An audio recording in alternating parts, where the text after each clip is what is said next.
Shields up, Iron Breakers. Rurikhan here coming at you with another video. And today I'm here once again with Brian, and we're going to be talking about Endwalker because we're both super hyped about it. I've been pestering him nonstop. He's had a really busy last week, and I've been pestering him nonstop. Dude, we got to talk about Endwalker. This thing is friggin' insane. So, sir, how are you doing? I know that your week's been a little bit rough over there in the States and Texas, right? Somebody brought Canada into my backyard, so it's been educational. I've learned about freezing pipes more than I've ever had to. Like, it's like I've always had the knowledge of drip the pipes and things like that, but now they're like, just keep it going because it's like negative degrees outside. It's insanity. So outside of the fact that somebody summoned Shiva into the backyard of Texas, I'm so excited to sit down and talk with you about obviously Endwalker, especially for you guys as the Iron Breakers. Like, how awesome is it? Like when you get that shields up and then it's like the Paladin making the cover, hitting them with the shield.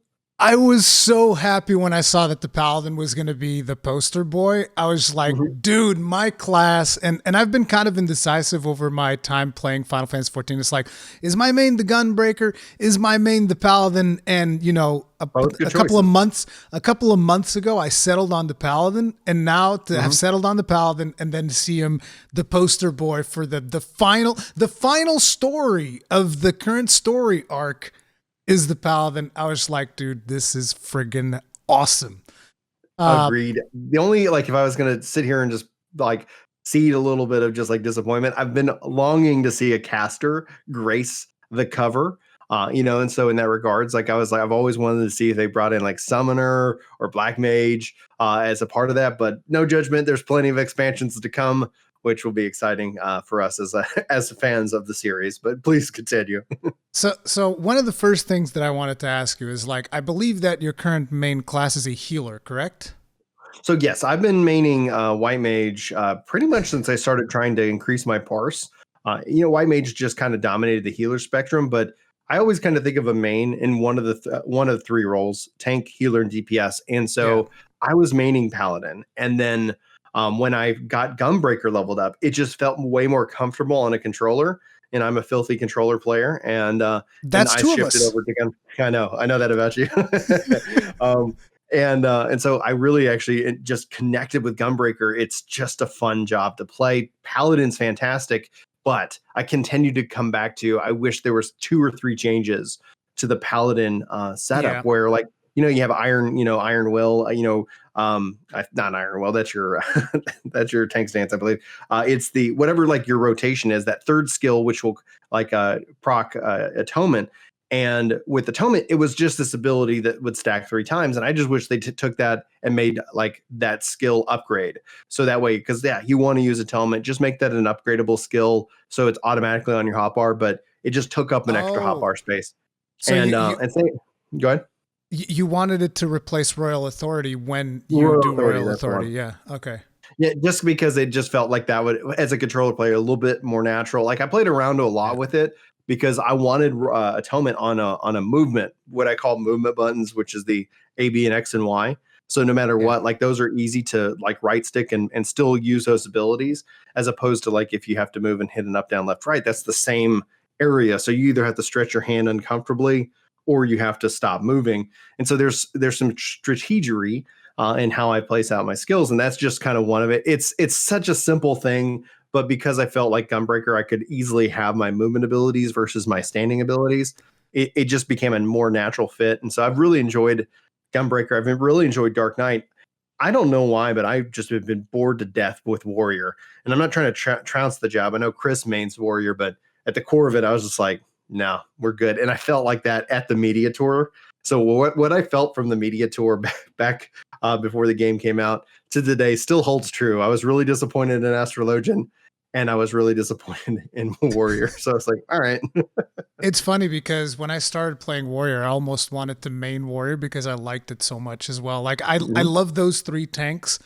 But for some reason, Dark Knight, I can't stand the way that he runs. I always tell people I can't stand the way that he runs. Weird, just do the swords over his like he's holding it. Like I was like, man, how's your back not hurt? He's about I guess to pole vault on his own sword. exactly. If there's just like a Yeah. slightly higher rock in the way, he's gonna like trip all over himself. It's really awkward.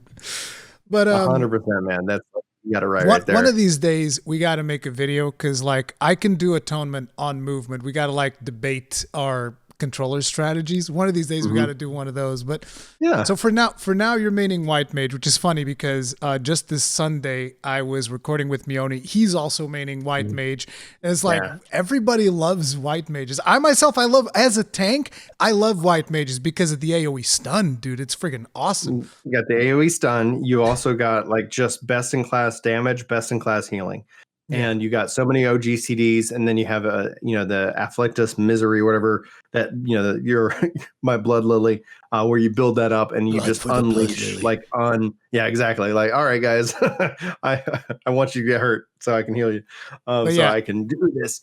But that's where I think when like coming to the core of this video of like Endwalker, that when they talk about Sage, when they talk about Barrier Healer, and they talk about moving Astrologian into that pure healer role, I think this is going to help for a much better healer balance overall, because at the core of it, now you can balance Astrologian and White Mage against each other, and you can balance Scholar and Sage against each other. So it's going to hopefully lead to a little bit more class identity, as opposed to, I felt like there was a lot of homogenization with Shadowbringers and healers, and thus everybody went to White Mage because White Mage could shield, because it's like when they could do everything, it's kind of like, well, I mean, and they're also doing it better, and it's just fun to play the White Mage.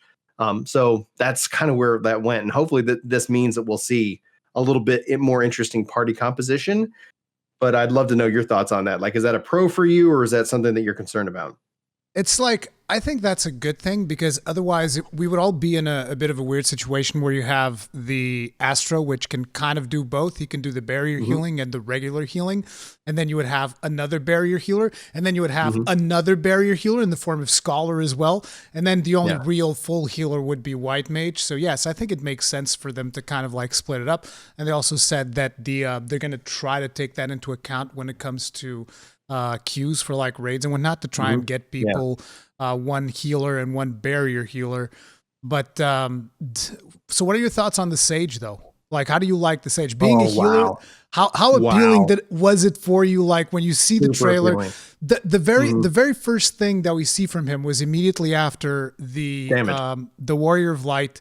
He shows up with his guns, just going like freaking Gundam guns coming at it. Yeah, my first funnels, my first thought was like, this looks like some kind of new range DPS, but then they went to Alphino's back, and I was like, that's the new healer, straight up.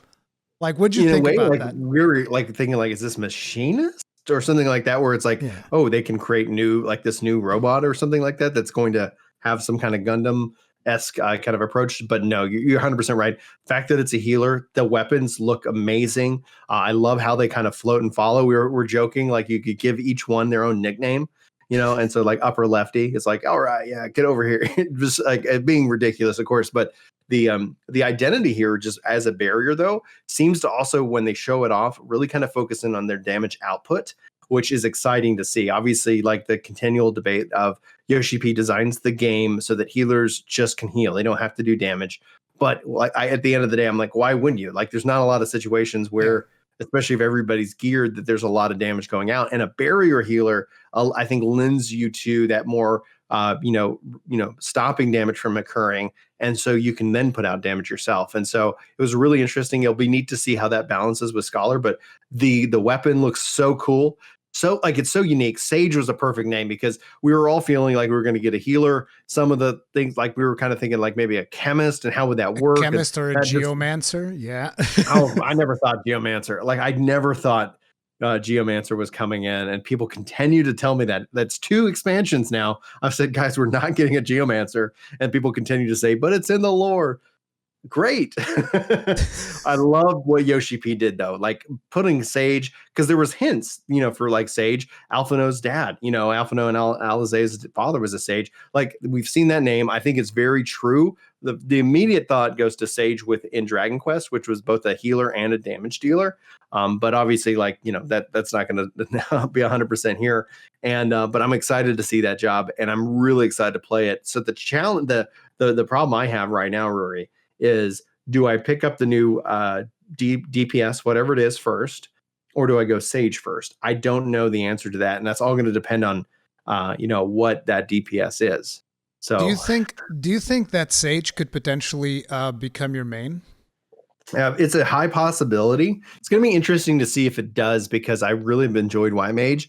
And so the question is that what makes the most sense? What's the most fun? I think that's going to be where I kind of evolve. Now, I'll level all of the jobs because I put together the controller guides for players. And I don't think that's going to change. But I think what it will change this expansion is that I'll work on the Sage and the new melee DPS first, before I work on any of the jobs that I currently have. And typically I've waited like a year before I touch the new jobs and get those guides out. So that's going to be interesting. Sage, from what they've shown, sounds amazing. But the question is we're not actually getting one new healer. We're getting 4 new healers. That's the thing. A lot of the times is like, they're going to rebalance those identities against each other. So there's going to be a little bit more nuance, and maybe White Mage isn't fun to play, or maybe it's just awesome and I love it, and maybe I bounce between the two. I don't know. How about you? I'm curious to see what happens to Astro, because Astro is actually the first healer that I leveled. I eventually fell out of it because I didn't like the animations as much, which is why I then leveled up a Scholar for like my healer. But I don't think I've never really been the guy to go, I want to play the new class, because I know that's going to be overly popular. And I always tend to go for the classes that are maybe a little less popular. The one exception to that was when I started playing Gunbreaker, because I just really like Final Fantasy VIII. And the Gunblade is that iconic weapon that when you're younger, you're just like, man, I wish I had a Gunblade, dude. Gunblade is so awesome. When they announced 1.0 and that as the information was coming out, like, I was thrilled when we found out there were going to be gun style weapons in the game, but then it was confirmed that they were Empire only. So the Garlean Empire was the only ones who have those weapons. And so I was really thrilled that we finally got a Gunblade within 14. And that also, what Sage does in the same regards, is it really kind of opens up the creativity outlet within the game itself, because Sage is going to have its defined role as a healer, but like, the weapons themselves are unique and interesting. And so it's an interesting take on that system. And so I'm really excited by it. I'm excited it's a healer more than anything else. I think the healing community definitely needed a win. I think I'm even more excited over the fact that you guys are all getting a new healer, because basically I'm going to be having instant queues on my Paladin. I'm going like, hell yeah. Yes, because heals have been so needed. Like, it was interesting because we saw an exodus from healers, like within Stormblood, because it's like tanks got easier, I guess is probably the most appropriate way to say it. And because of that, we saw more people tanking, and people shifted off a healer because they took away a lot of damage abilities. And so healing kind of got a little bit boring. And I always kind of said at the beginning, I was like, it's okay if they take away the damage abilities, if like, you're always going to have to be doing some kind of healing. If the content is designed to keep a healer busy doing something, then it'll be fine. But it didn't. Like, the content wasn't designed to keep healers busy most of the time. Like, any little damage goes out, I use whatever skill I can so I can build up to my my blood lily. So it's like, okay, go, like, I'm sure they'll be fine. No, I'm going to use this just because I'm sitting on it. And so I'll, at the core of it, like, I hope that what this does is, it helps kind of bring people back into the healing role, balances out the queues a little bit. But I still think, and this isn't going to happen at least anytime soon, I think the real solution to the queue problem within 14 is it should have been 5-man content and not 4-man content. Being able to pull an extra DPS through with you, I think that would ultimately help that system be a little bit more even killed. But we are where we are. Speaking of 5-man content, obviously Endwalker is going to be bringing with it a bunch of new dungeons. Do you think that they're going to significantly? We're entering the speculation realm a little bit here, because a lot of the stuff that we're going to be talking about Endwalker is going to be speculation, no matter what. But it's like with the Like I've traveled to dungeons. the future. I've played the game, and this is the exclusive. Okay, So go, Zach. with the dungeons, do you think that they're going to significantly change the formula that we've been seeing? I feel like, considering all the dungeons that I've played up until this point, I feel like at a certain point in Heaven's Word, most dungeons have kind of become that thing where it's kind of like you have your first wall pull, which is usually 2 packs, then another Mhm. wall pull, which is another 2 packs, then a boss, and then repeat until you get to the end of the dungeon, right? I feel like Yeah. it wasn't right at the start of Heavensward. It might have been because it's been a while since I've played that content. But I think at a certain point in Heavensward, that's kind of like what most dungeons became. And it just kept going like that Mhm. until the current point in Shadowbringers to the point where even the very first time that I went into Matoya's Relic, which for those of you that don't know is like the last dungeon they added to the game, Yeah. I wall to wall like from the get go. I didn't Mhm. even Yeah. try not to do it because I had over 500 item level, so it was whatever. And do you think they're going to significantly change that, or do you think it's going to stick with the same formula? So, do I think it needs to change? Absolutely. Will it change?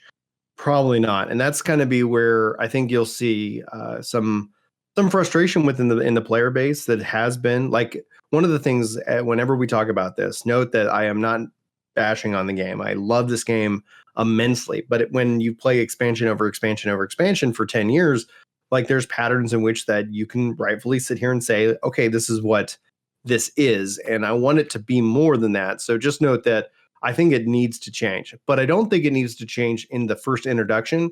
I think a Yeah, system yeah. that takes the dungeons that we have and kind of flips the script on them, bringing in heaven on high, kind of like modifiers and different ways that every time you beat the dungeon it gets harder.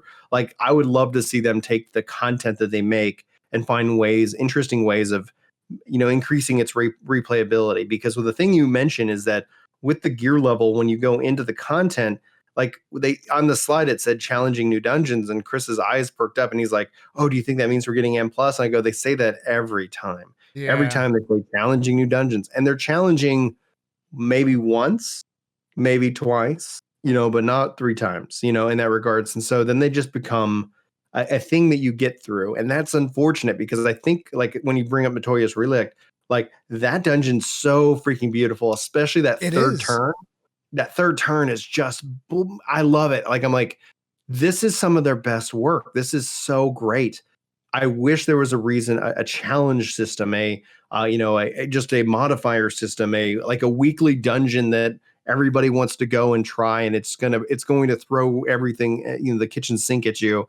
That's what I think the game would really benefit from, and unfortunately, that's not anything that they talked about this time. So It's I'm not going to stress it's about it. I'm just going to enjoy the game, and yeah, then it's the old Mythic Plus system that I even brought it up when I spoke with Mione about this as well. It's like mhm, that's one of my favorite types of content is like the smaller scale dungeon because it doesn't require you to organize a team of like 8 people. You can get a smaller group of people, which is slightly easier to mhm, organize from logistics. And even like if you have a couple of friends that play the game every now and then, it's something that you can kind of like get together and do, right? It's not too hard to mhm, organize the time of 4 people. And it's just the type of content that I love doing and repeating and having different modifiers on it and reasons to do it over and over again. Whereas right now it's like I go in whenever there's a reset to get my tomes mhm, because I'm building up the Crypt Lurker, all of the items from Crypt Lurker, and that's pretty much when I engage with the expert dungeons, which in yeah. reality they're actually pretty easy. I think some of the level 80 dungeons, like the final dungeon for Shadowbringers, for instance, I find that to be considerably harder than the dungeons in the expert roulette right now. Yeah, interestingly enough, yes. Yeah. So I have hope. I always have hope that like the dev team, listens. They know these systems exist. It's a matter of time, money, and resources each and every time.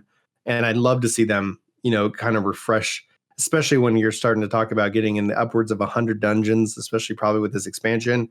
Obviously, we're getting less dungeons per patch. Obviously, that's a piece of content that I'd love to see kind of refreshed and for the player base because I think that would be something of value. I think that like with anything, that's what I long for. I think that's what the community continues to voice that, And I would say it's probably a matter of time.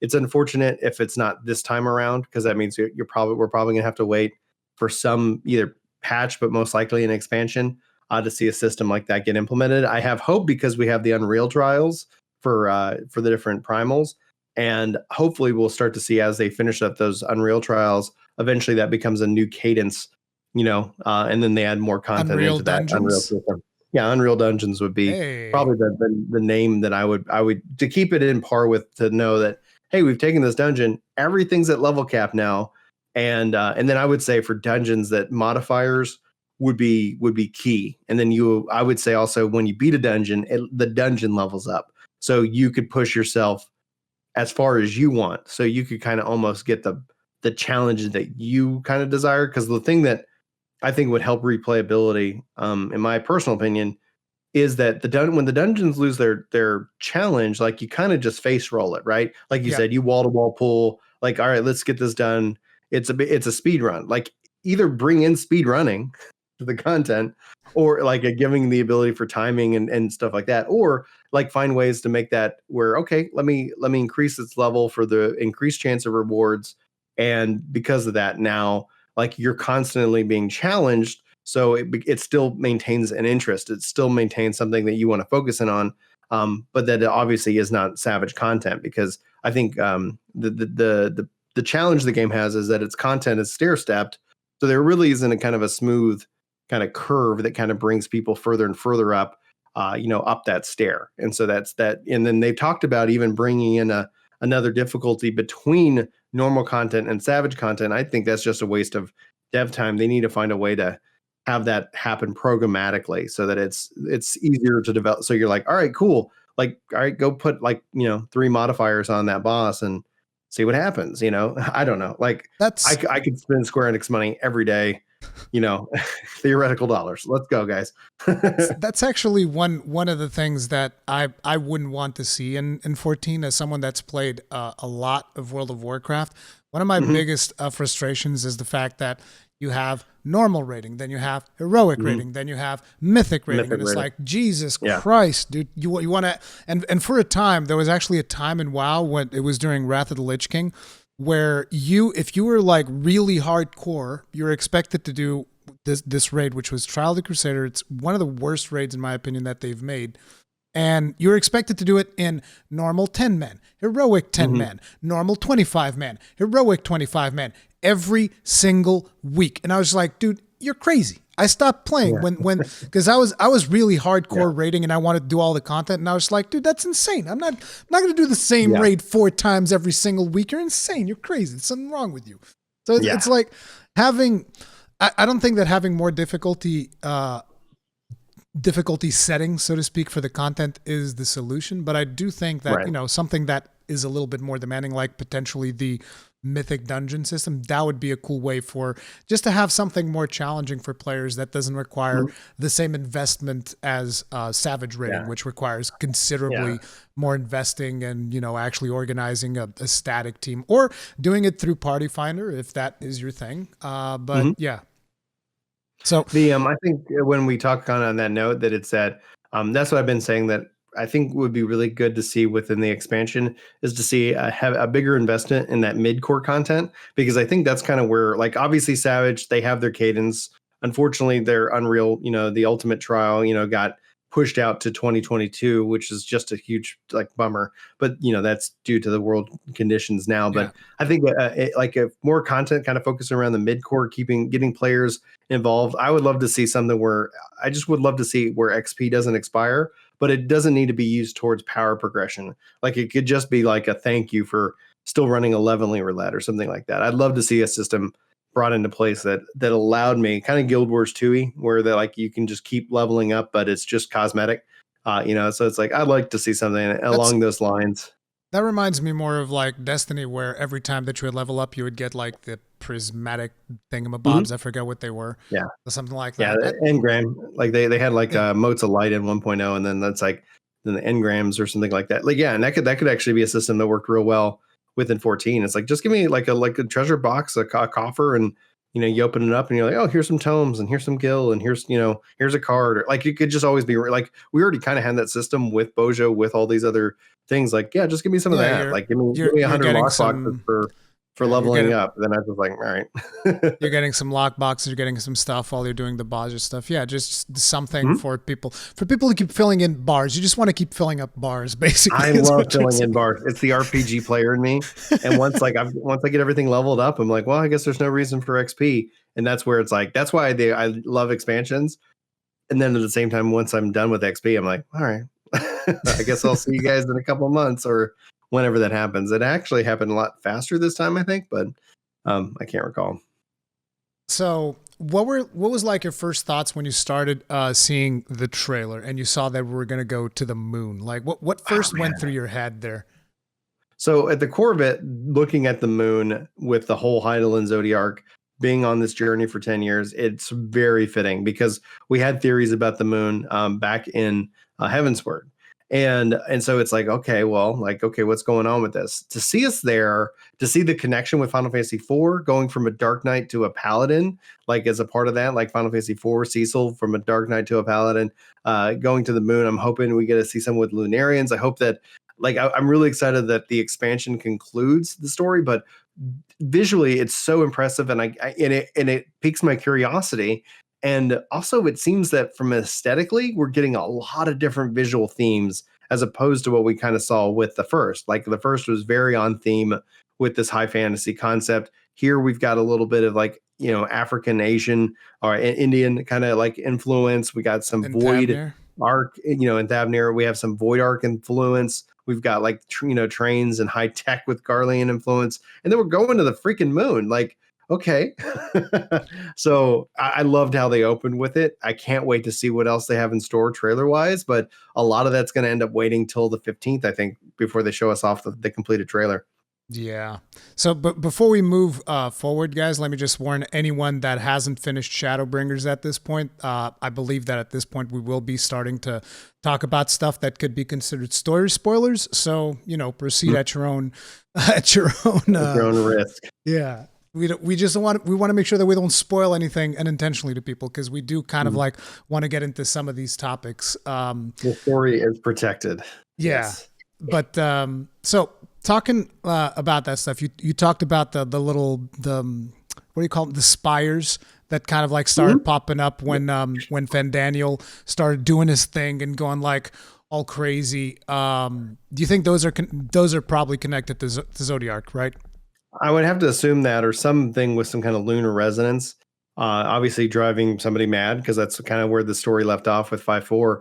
I was actually surprised to see Fandaniel in the trailer, because the question is he just some kind of boss? Like we've seen with the Griffin, we've seen these bosses that kind of came into play had a little bit of affluence that caused an event, but essentially we're then gone. In this case, Fandaniel being on hey, yo, what's up? I'm unreasonable. I'm about destruction. I want to end it all. And then he's in the trailers. Xenos is in the trailer. So can't wait to see how this going into 5.5 kind of sets this up at its core. So I was really surprised that Fandaniel was in the trailer itself, because it does tell me that he's not just kind of like a one-off.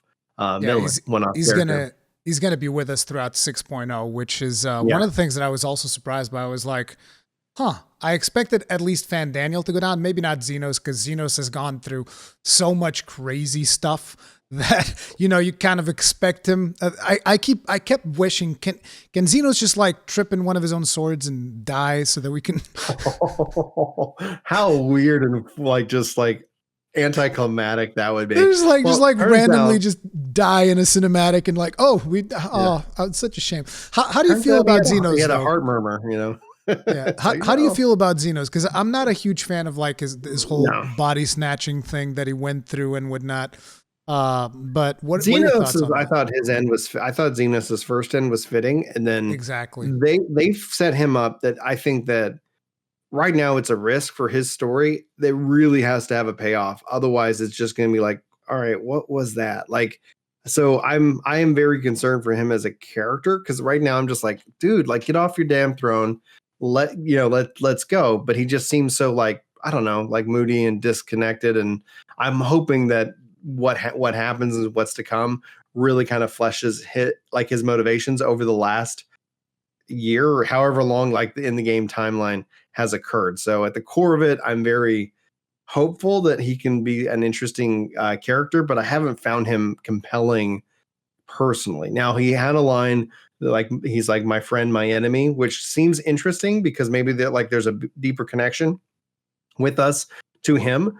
But I thought like his build up and his character throughout Stormblood was interesting. Obviously, his return has been somewhat like malign, and I would love to see.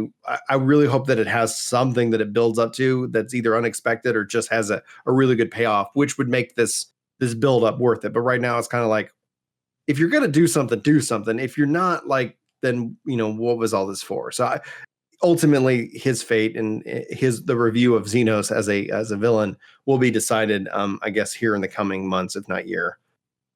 I would expect it to only be decided by the end of 6.0. So right, like that's the thing that we know, that 6.0 ends the 6.0 story, has me very hopeful for the future, has me very excited to see what's going to happen next with the game, because it's not going to be like, oh, 6.0 ends and then it's like, well, there's this one thread that we keep chasing. No, it's going to, hopefully, in my mind, I would love to see it conclude with Zodiac or Heidelin battle or fighting a both or something of that nature, where we put the to whatever all that is, and like all the I want all the mysteries there solved. I want honestly, I'd love to see a rejoining. I'd love to see like all of it just solved, and so that we could kind of play around with that. So but we'll have to wait.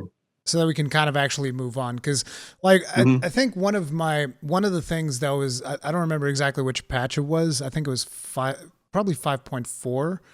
No, it was not. It was not 5. It was the ending of 5.3, which was like, we defeated Emmett Selk, and now we defeated Elizabeth, and then it's like, oh, here's Van Daniel, and I'm like, no, what do you mean? I like Van Daniel more because essentially his mindset is that he's always been this. He's lesser, kind of assy in that regard. Like he's like, we've always been beholden to the Unsundered. And now that they're gone, it's like we can finally do the things we want to do. Like imagine for like millennia or how thousands of years or 10,000 years. Like, okay, this is like, all right, this is their plan. They're in charge. We're all in line. But man, I would really want to do this. And then to finally be like, all right, like that obviously panned out. Now I'm going to take my move. I'm going to move on my power and try and, in his case, what he's like, the question is that has he given us the truth and that he has no reason? He's just about want and destruction. He's that chaotic evil kind of character, or is it like all a ruse or something like that, where he's got a bigger, bolder plan where like, maybe it's like, okay, well, we can do this and summon Zodiac back, because essentially we're just one calamity away. So is he going to cause a calamity in 5.5 or something like that essentially causes the rejoining, and then we have to solve all this within an expansion cycle? I don't know. Like, it's going to be interesting to see where it goes. I'm hopeful, but I'm trying not to set expectations that are beyond the moon. It's so hard not to set our expectations high after Shadowbringers, I feel like. It's true. Right? Very true. Like after that that final fight with Emmett Selk, like if I watch that cutscene now, I'll still get teary-eyed. Like no ifs, ands, or buts about it, because that was such a beautiful, powerful scene. Well directed too. Yeah, it's well so fantastic that after something like that, it's like they can't. I feel like they can't pull another Stormblood. Which to me, the start of Stormblood was not very good. I actually had to take a break at the start of Stormblood because I got really bored with like the Ruby Sea section, which I just felt was really boring, and even the start of like Azim Steps, right up until we eventually do like the tournament thing, whatever. Then things start picking up. But until that point, like it was kind of hard to swallow Stormblood. So I really hope that's with not swimming. Like the swimming ended up just being a slow method of travel and no danger. Like, hey, do you want to feel safe all the time? Swim around. It's like, okay, so all right. So I don't think that panned out like as well as I hoped it to be. So well, I'm glad we did get swimming, because they brought it to Casa de Sol. So it kind of makes some of the, like how they've kind of somewhat brought some of those features backwards, which has been enjoyable at the core. So I'm with you. I'm with you on that one. I hope it's not another Stormblood. I think that one of the things we do praise Shadowbringers in terms of its story, but there's definitely like a part of the community that is kind of tired of the cycle. Like it's like, they want a better or a kind of a refresh on the end game, kind of the two tomes in a raid mentality. And Yeah. I definitely agree with that. Like it's not going to affect my love of the game because I really enjoy the game. And I'm really looking forward to the story. And so if that's good, that's good. I'll level up my jobs. I'll have a great time talking with the community about the game. But I'm not going to sit here and stress about it. But for those that are like, this is their one and only game, I really want to see some of their wishes come true, which is kind of some refreshment to the end game, which in part we talked about, with like a Mythic Plus style system, in that I think that would be something could breathe a lot more life into the core of it, and maybe part of the story that they're setting up can do that, can do just that. But we'll have to wait until the release to see. And while we're on the topic of endgame, there's a new raid that they teased us just a little bit in the presentation. And what they show us is La Habrea's face, the Pandemonium. Yeah. What do you think that's all about? Because, like, La Habrea is gone. He's gone. He's not here anymore. So what do you think that deal is about? My hope with it is that, especially as it relates to the fact that the story concludes with 6-0, right? Well, what does that mean? Like, if we've resolved all this, what's up with this? So my hope it's either like a pocket dimension. It's like Pandemonium can mean hell. And, in that regards, maybe it's some form of one of the hells in the afterlife. Maybe it's, something along that nature in which that he exists. And maybe he's trying to raise hell to fight us and becoming a threat again from the afterlife for some reason, because he's an Ascian or something like that. Or maybe because the Zodiac Heidelin, like there's all kinds of things that narrative and lore wise, I'm very curious about. But beyond that, I'm so excited that we're seeing that. It's an original raid. I hope that it's like with the last two, I really enjoyed Eden, but with Omega, it was a lot of fan service, right? So I'm hopeful that with Pandemonium, we get a touch of fan service, but at the core of it, like it's really focusing in on these battles. And I can't wait to see what they do with it. Cause like, I think they've done a really good job with the raids and the content. The only thing I would love to see changed and brought back is a more raid-like feeling as opposed to a trial-like feeling that you zone in, here's the boss. It's like, okay. The last time they did that was Coils, right? I mean, besides Alliance raids. Alexander. So Alexander also had, sorry. Go on. Tell You're us. fine. So with Alexander, that's the last time we had trash pools, like you were kind of working your way to the boss. And I do miss that, because then with Omega it became more trial fight. At least with Eden, we got voice acting. Where when you looked at like with Omega, we didn't get voice acting in the fights, but we did have them in the trials. And it just kind of was like, for me, I was like, it just doesn't feel like 1-to-1. Like here's this trial and it's got this really cool voice acting moments. And then you have this amazing, like cool boss raid fight, but there's no voice acting, when I felt like it could really have benefited from that. And to see Eden bring that in, that was definitely a plus in my opinion. But when you factor that compared to like Deliberium Regane, like that feels like who knows? I'll say it 1,000 ways.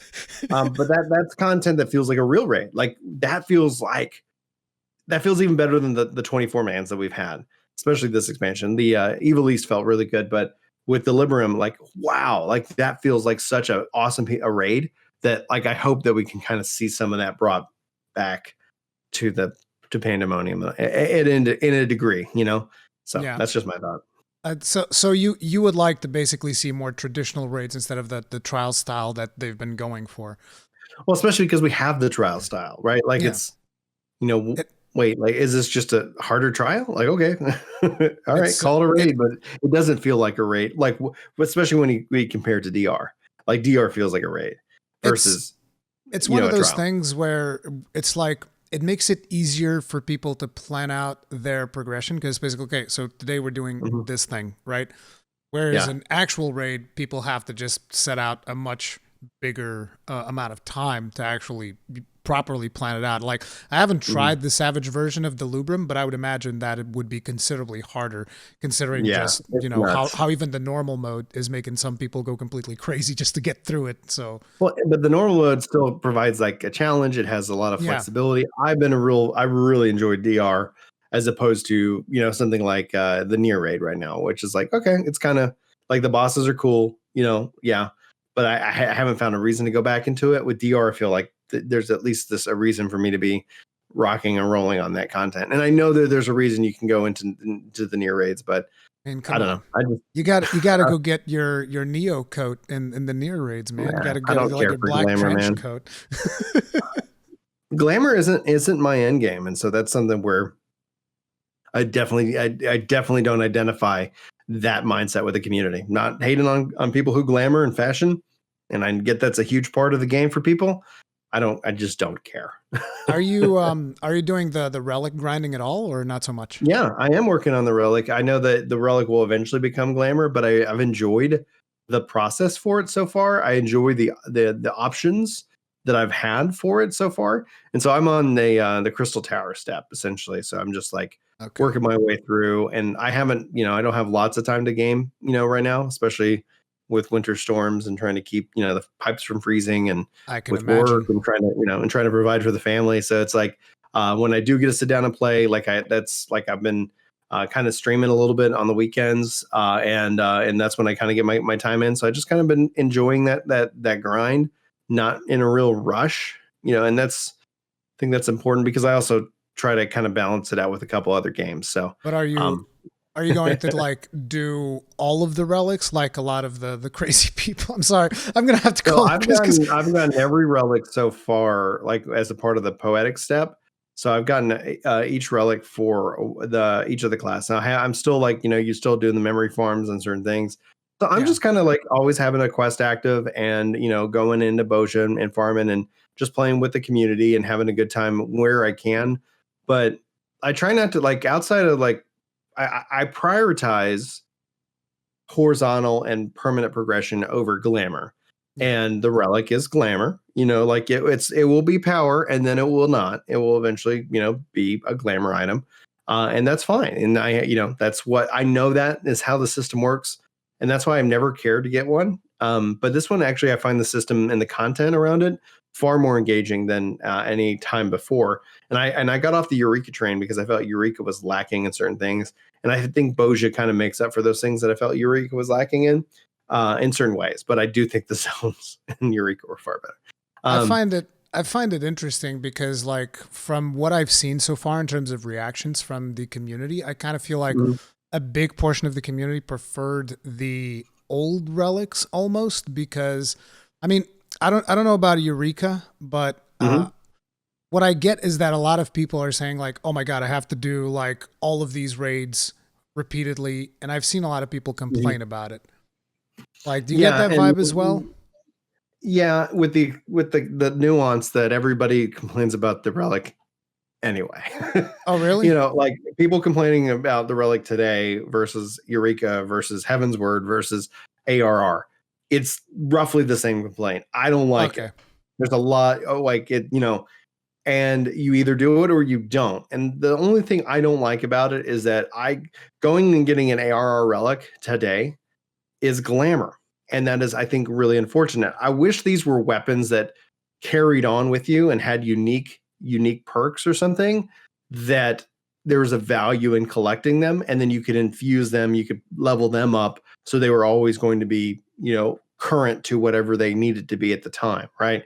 But that would be something where you work on it. Like that would be my ideal system. The fact that they're glamour, and as long as players know that, then I don't think there's really like, okay, if you don't like it, then like what you're not out anything outside of glamour. Yeah. If you really want it, you'll put in the work and you'll do it.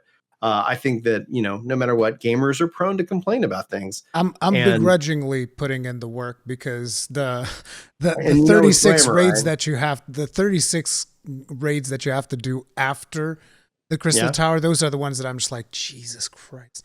But But you know, they've there's actually a improved glamour, the right? drop rate. Yeah, I know it's glamour at the end of the day. Okay, good. But As it's long as you know the that. reason I'm doing it is because Shadowbringers is essentially the last expansion when I actually got into the game. So in a way, it's almost like a memory that I want to keep with me for Yeah, whenever exactly. we move on to other expansions. Like I don't care as much for getting the previous ones, but the Shadowbringers one, I'm like I need to get this one no Mm, matter what. So I'm gonna have exactly. to put in the work. But just for my Paladin, I'm only doing one. I'm not doing for any of the other classes because like no, I don't want to burn out on the game. I want to keep Yeah. enjoying it as much as It's I can. important. That is important because a lot of people will burn themselves out of the Yeah. game, and then they're like, the game betrayed me. And like most of the time, especially when it comes to any of these like persistent games, most of the time it's somebody's like, I put in 5,000 hours into this game and oh, it's the worst. It's like, well, I think clearly you've kind of hit a tipping point. Maybe they made a choice that you didn't like, and that happens, right? But it's like there's love there, right? You didn't suffer through 5,000 hours. You might have suffered through the last 1,000, Yeah. and you didn't listen to yourself and say, you know what would be good, and maybe I should just take a break and go play another game. But a lot of people like they struggle with that because maybe there's a community here, maybe this is where their friends hang out. And it's hard to kind of sit here and have that conversation, especially if everybody's doing the thing. What I find is typically the community somewhat slows down and breaks up and somebody's like powers on, and then eventually they're like, well, I'm doing this by myself and I'm not having fun. But why am I not having fun? I love this game so much. It's the same. It's the same thing. It's like when people look at any kind of critique at the game itself, having a hard time rectifying that because they could be at a part in the game that is so powerful, narrative, character, gameplay wise, and they're like, what are the people talking about? Why are they saying this isn't fun anymore? And it's like, no, it's great, but at some point, like there's definitely a There gap, and it's like, how there do you is fill such that a gap? thing. There is such a thing as too much of a good thing, basically. That's true. That's very true. And I think that's where, like, if you're just playing the game for the story, like you should play the game as a story-driven RPG, Yeah. in which and the people who do this and have a love for this game play from the point 0.5 patch of the previous expansion through maybe the point 0.1 patch of the expansion to come. And sometimes it's only the point 0.6, the point 0 patch, so it's like they come in for a couple of months out of every 2 years, play a bunch of story and content, have a great time, and then they say, I'll see you guys in 2 years. And then they bounce out, and if that's like, and that's a fine way to play this game too. For the people who stick around, that's where like we can always get into the nuance of like, okay, what could make this experience a little bit more cleaner, a little bit more enjoyable? Like, yeah. Yeah. So So don't burn yourself out. shifting us a little bit towards a different topic. This is something that I Okay. know you talked about in your videos, and I'm curious as to what your take would be for Endwalker, and that is, what would you Mhm. like to see for the open world of Oh, Endwalker? Because we talked about the instant stuff, we talked about raids, we talked about dungeons, but I know that you're yeah. very passionate about actually having more stuff out in the open world. How would you get players to spend more time in the open world versus spending all of their time in instance content, back idling in Limsa or in their bard playing songs and just queuing for stuff while they're waiting? The attractiveness of the open world is when you see people and you're playing with people. The open world Yeah. being an empty zone with just yourself is no value to anybody. And I think this is maybe where the game will head, but I don't think we'll see it this expansion. So what we would need is that I'm going to put a caveat, a carrot here, because there'll be people who start referencing other games as things that killed that game. So just hold on to that thought. Note that I'm not ignoring that idea real quick. But if you look at Boja is in the instanced system, which gives it certain restrictions and limitations, which is unfortunate. However, what's exciting about it is when you have a zone full of people playing the content, playing the skirmishes, and the critical engagements. I'd love to see that a part of the open world. How do you solve the emptiness of the open world? Because the open world is currently designed for like a single person. And I remember this happening in Stormblood with Eureka. Everybody just got sucked into that content. And then the open world, like I was running around zone by zone and never saw another soul. And that became like Damn. really a bummer for me because I was like, this is like these great playgrounds and we're not using them.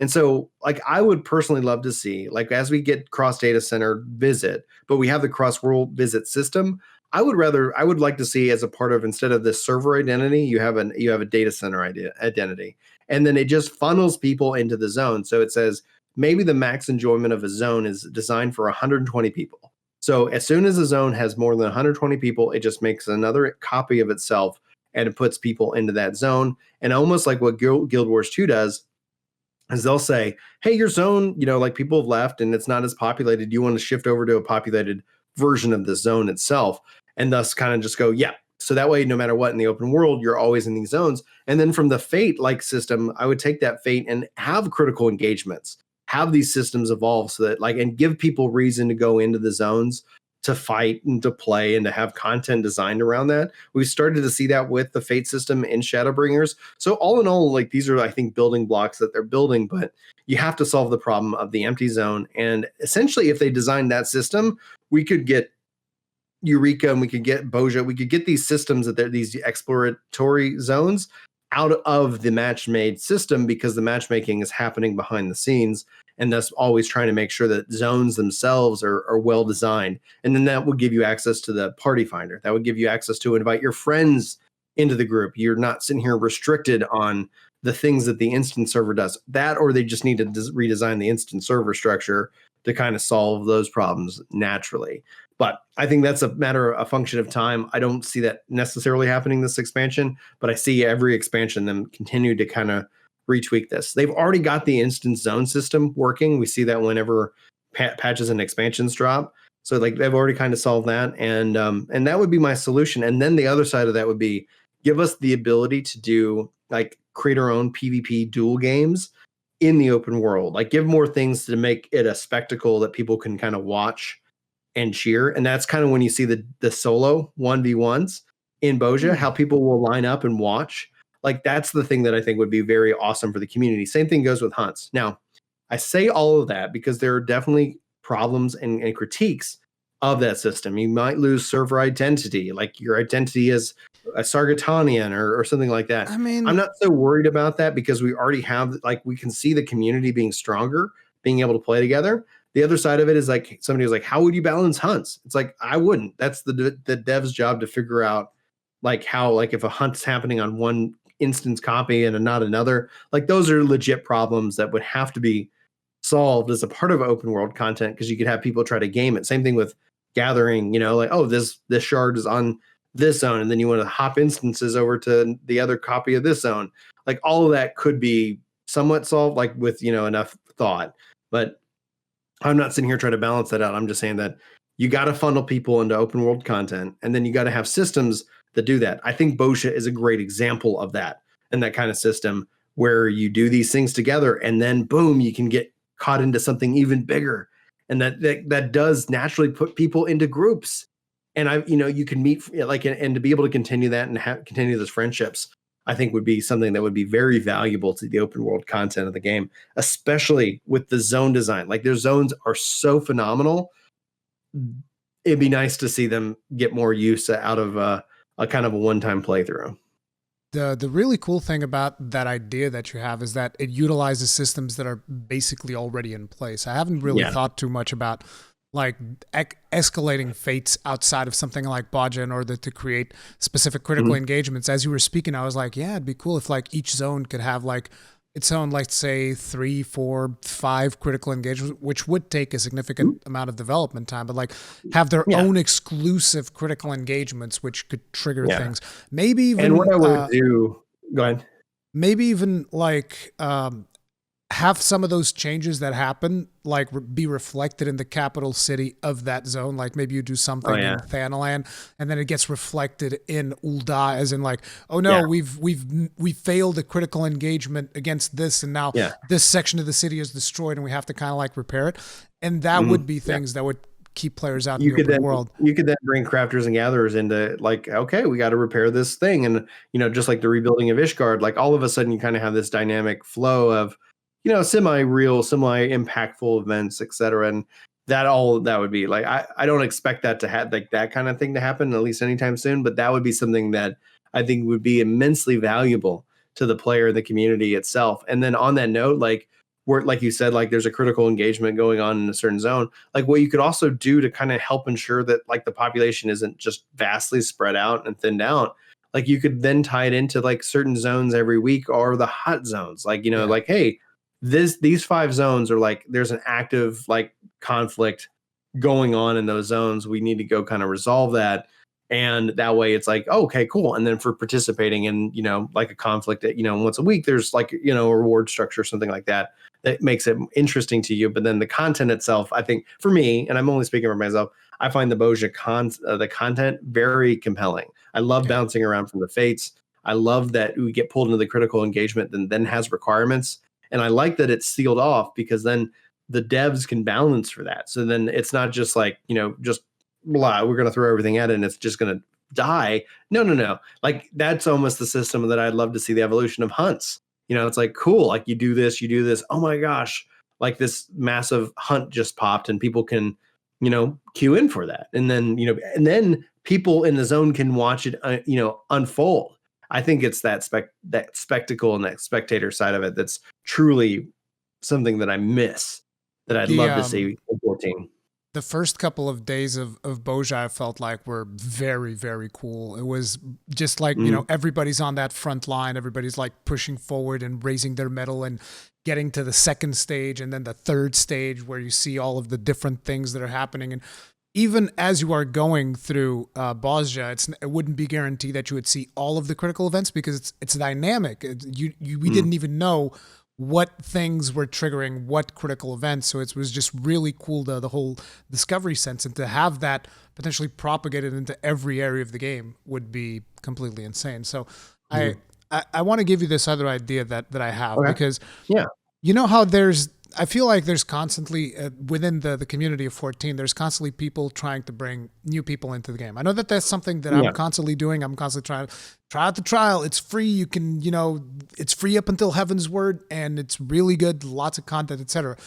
And the problem is when you bring someone into the game, they're still kind of like left to their own devices. It's not like I bring a friend of mine and then I can go help him. No, because the story kind of kicks you out. You can't even be in the same party as them throughout that process, which leads a lot of people, I feel like, to potentially give up. I'm actually thinking about this because specifically I have a friend of mine going through it right now, and he's just like, dude, this story is not grabbing me at all. I'm not enjoying because it's the story of and your friend's lonely because it's like, all right, like, okay, he's just sitting there alone. Go read this book and then call me when you're done and we'll go see the movie together. Like what? So I was thinking, like, what if they just enabled you to take on those quests with your friend? They didn't even have to give you anything. I mean, it would be cool if there was some kind of a reward for you to do that. Like maybe they give you a little bit of money. Maybe they give you a token for something. Maybe you get some glamour or whatever. Maybe you can get a couple of things, but you don't even have to. Just let people party. And then just whenever there's a cutscene, like just have your friend's character, so like the character that is not the actual main player of that quest, just have him be in the background somewhere, just so that it's like, oh, when I was playing, my friend, he was there with me, he was a part of the story, and he can be like somewhere in the background watching the action from the point of view of the new player. And you can say, well, that doesn't make a lot of sense for the character that's already seen. It doesn't matter. It should always be, gameplay over whatever you want to call it, immersion or whatever. Like it wouldn't break my immersion because I've seen that story play out. It could be just like my character remembering a different event or in a different dimension. It doesn't matter the justification. Ultimately, I just wanted us to be able to play with our friends. Like you bring somebody new into the game, and that in and of itself would also fill in the open world a little bit more because you would have like these companions just basically helping their friends out throughout these quests and whatnot, and just having fun that way. I think that would be a really cool thing. What are your thoughts? I agree 100%. I would add that to have an open world level sync system. So that way you could sync down to your friend's level. So you're not like destroying their XP. So you could be like, yeah, let's go. And I'm level 10 with you now. All right, here we go. And 100% stopping the breaking up of the party. Because I even asked USGP about this specifically with open world level sync and having to drop party, join again, sync down for the fates. Because you can do fates together, dungeons together. There's content you can do together, but it's so like it's not like a cohesive, full like thought out system. So at the core of it, yes, 100%. That is something that I would love to see in this game. Even if it was just showing your friends character, like as a part of the cutscene, and you just bounce and you're like, yeah, right, bounce out. I've seen this cutscene. Like that would be something of value. And yeah, it would probably change the difficulty of those fights. So what? You I know, it's mean, like but it's you're those gonna fights tell me aren't those fights are teaching you your hard? game. Yeah, those fights also aren't teaching you how to play. Like, okay, so you play Like this with your friend.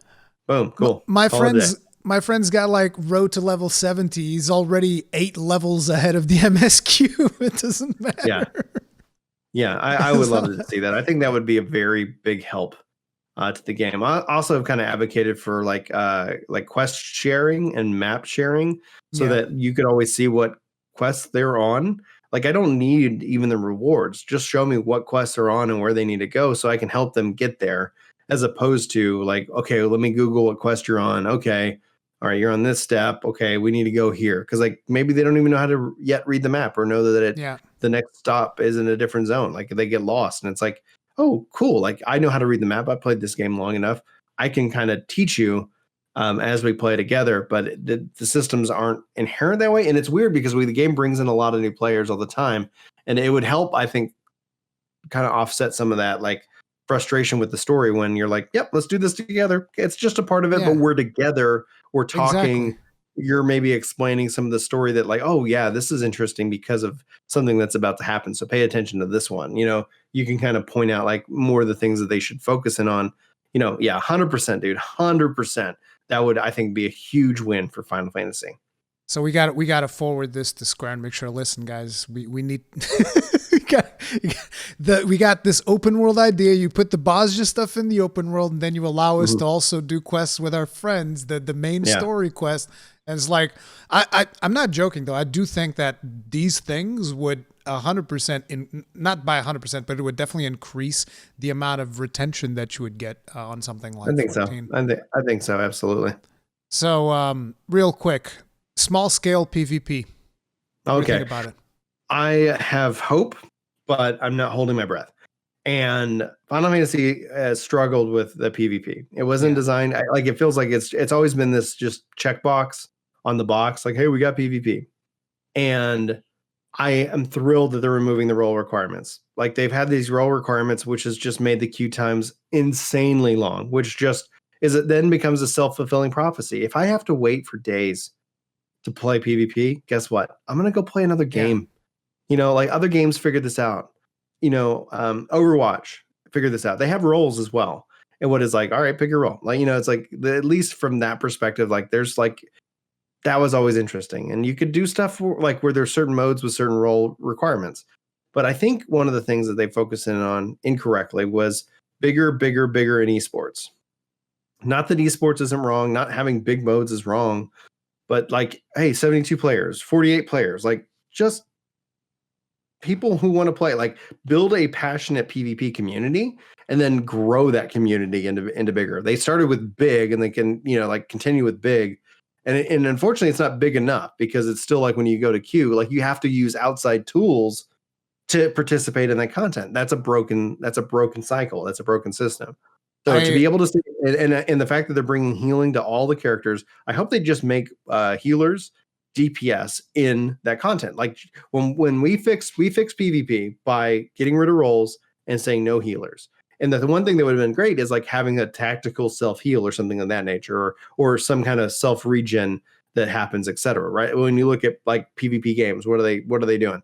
They're not having healers. And for healers who want that healing fantasy in PvP, like 14 is just not going to be it right now because that was the problem. Like you have one healer and your win or loss depends on that healer. Like it doesn't, we determined this, like we would mix and match teams and we found that no matter what, we have two people healing.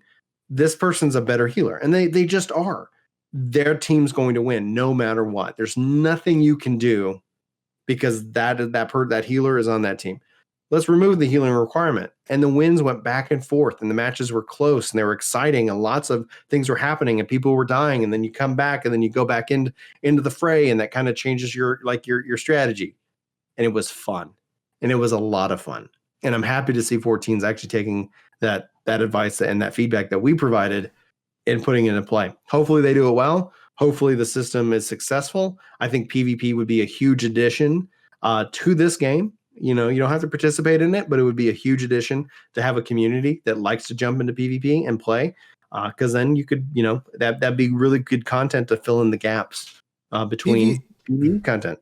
PvP has never really been my thing, but like I do Yeah. remember when I was leveling my character at one point, I was like, huh, this PvP queue can also give me a decent amount of EXP. So one Hmm. day I remember queuing for PvP, and it's like I just left the queue there and I went to do other things. Like I actually Hmm. forgot the queue was there. So I stayed in queue for about 2 hours, then I went to have lunch and came back and I was still in queue. Yeah, And I was that's just not like, dude, shocking. this is insane. Like there's something wrong here. And it's not Yeah, like I was queuing for some obscure, like I was queuing for the thing that was on the roulette, like yeah. the thing that people should be queuing for, I would imagine, and To make nothing. to make yeah, to make it successful, they need to have like more stats and more, you know, like I need to like give people KDAs, give like all kinds of stats, match over match, season over season, and things like that. Because one of the things that will drive out, because there'll be players who just play for the reward, like, oh, doing this, I might get a mount or I might get this Yeah. piece of bam or whatever. Like that's they're gonna come in and they get it and then they won't do the content again. Okay, fine. But for people who are like, I really want, you know, the to be a community, you got to have hopefully have tools, data in place, you know, stats in place, so you can track this kind of stuff. You can challenge yourself to be better. You know, like one of the things that I enjoy about Call of Duty is match over match. I can see, was this match, what's my average, you know, score, what's my average KDA, what's my average this, and then hopefully with this new small scale PvP system, they get it working, and then they can expand on it with new maps and new modes and whatnot. Let the system handle it. But the problem is they took a very small community, they made large scale PvP content that no one was, you know, participating in outside of the rewards, and then they continue to add new different modes, further dividing and splitting of the community to where they had to go with tools to say, it's Wednesday night. If you would like to PvP, this is when everybody's queuing for it on this data center. So hopefully Yeah. this solves that problem, builds helps to build a interest in PvP, because when we talk about PvP, people's, you know, the majority of the community doesn't do it. They're not interested in it, and anybody who's interested in PvP has moved on to other games that have that.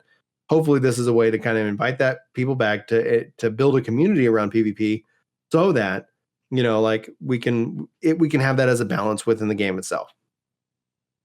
Hopefully. And finally, for our final topic here, what do you think of Island Sanctuary? What do you think that So is even going to be? my wife saw that and said, "I might come back for that." It seems like what they were talking about with they were talking about having farms and Shadowbringers, but that hasn't yet to make any headway. So I'm guessing this is the evolution of that system that got delayed or something like that. And it's exciting to see. I can't wait to see what it means. Like, are we, you know, the fact that minions can run around.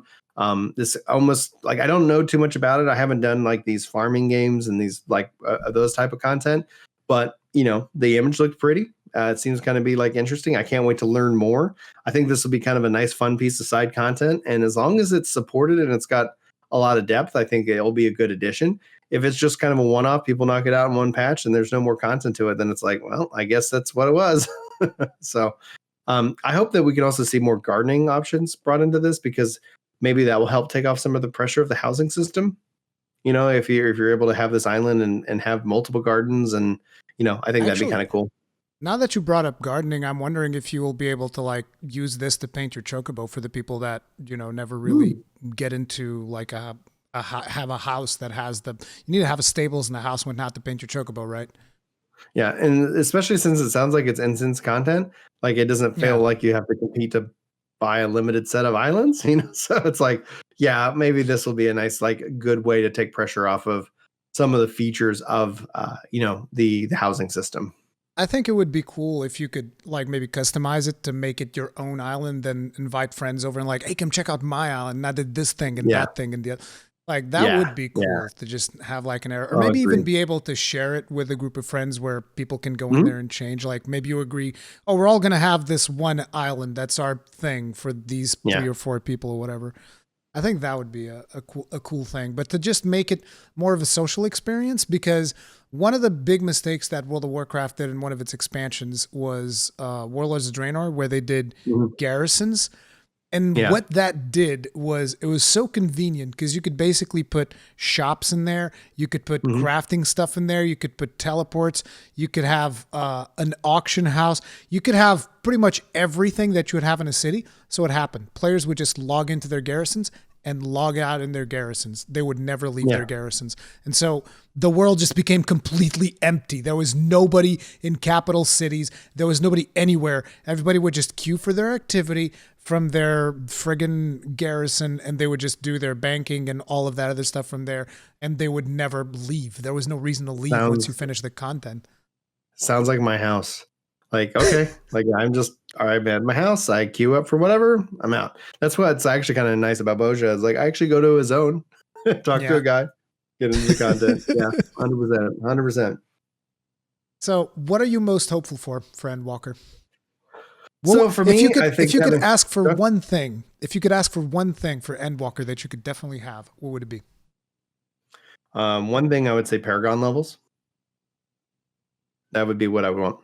And they could make Really? content that kind of fed into that Paragon system, where if you want to have some kind of power attached to it that fed into like a dungeon style, like whatever. But then you could even turn that kind of Paragon thing off for like raids or something like that if you wanted to preserve that aspect. But the Paragon, like just XP for like leveling, and you could get Paragon points that you could use for like reducing teleports, cost of teleports to a certain zone. Like there's a lot of little glamour-esque things that you could do, quality of life things that you could do that you could tie behind. Just like, yeah, hey, guess what? I hit level, 99, plus today, meaning like, okay, I hit my level cap and then I continued to farm XP and I finally got, in this expansion. And that Paragon level could always like be what resets every expansion. Like, okay, like that's just how much you played the game. And that's our little thank you for that. And then, you get this like record. So it would show as a part of Stormblood, you hit this tier, this crazy, Paragon tier or something like that. But there'd have to be rewards and stuff tied to that.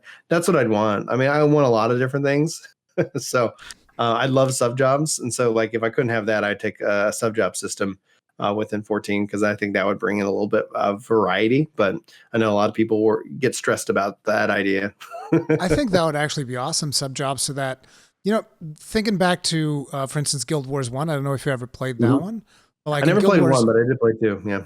Okay, so in one, you would basically pick one class, which was your main class, but then you could have a subclass. So you could have a ranger that was also like a necromancer, which is what I played, for instance. So I would use a bow, but every now and then I would also use necromancer skills to life steal and stuff like that. And you could do literally any combinations. You could be a monk warrior. You could be a warrior mage, which was not super efficient, but you could.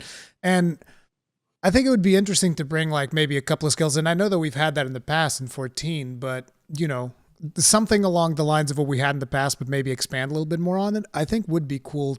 Even though that ultimately the community is going to figure out, no, listen, when it comes to paladins, here's the meta class for you.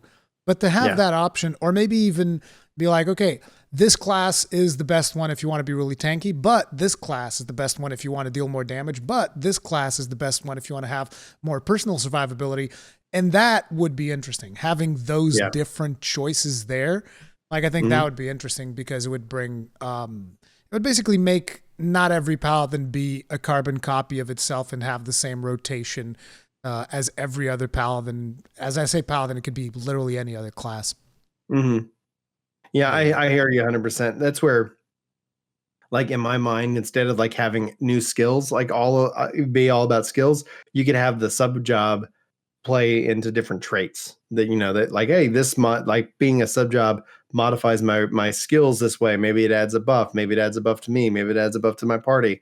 Maybe it adds a dot to the enemy. Like there's 100 different ways to go about it. All of these things are I think wonderful. And I'd love to see, and I, like, will they come? Maybe at some point, like given enough time, enough feedback. Yoshi P says that, 14 is nowhere near done. Who knows what that means if we'll ever get like an engine refresh or something like that along the lines. Don't know. But at the end of the day, I feel like they've been working on something big, and it's not the story of Shadowbringers and it's not the story of Endwalker, but I could be wrong. Maybe we'll see some pretty big epic thing happen at the end of this expansion that kind of just changes up, our expectations and kind of gets us excited about what the future for 14 holds. So we'll have to wait and see. And thankfully, we don't have to wait that long. That is good. And we're going to be calling it here, guys. If you guys don't know about Brian, you should know by now, particularly if you do anything and if you follow up with anything in regards to 14. I'm going to be putting links to both his Work the Game channel and Ginger Prime. So make sure to check him out. Make sure to sub to all of his stuff and anything else that you would like to shout out, sir. No, that's pretty much it, man. Thanks for coming on the podcast. We've been doing kind of a weekly podcast, Epic Blue Radio. So if you want to see more Rory, and especially as we gear up for Outriders, which is exciting, and we find out what the heck of Anthem's fate is. So be sure to go and hopefully you check out the podcast. And thanks, man. Sub to this man. Become what you must. The next collab video that we do is going to have to be an Outriders thing, because we kind of got started with this idea talking about, man, we should do some Outriders stuff, and then we just end up talking about Final Fantasy. Yeah. Dude. The nice thing is that we don't have to wait long. We'll be able to actually talk about our hands-on impressions of Outriders. Oh yeah, here after the 25th. Like 9 days away. Yeah, is that next baby. week? That's literally next week. Thursday. Next Thursday. Yeah, dude. Yeah, we're looking forward to that. Sweet. Sorry, man. But that is going to be it for us, guys. If you guys enjoyed this video, make sure to hit the like button because it helps us out a lot. If you did not enjoy it, hit this like button because feedback is important. Subscribe, bell notification icon, both to myself and Brian. And we'll see you guys in the next one. Stay strong, stay safe. Peace out.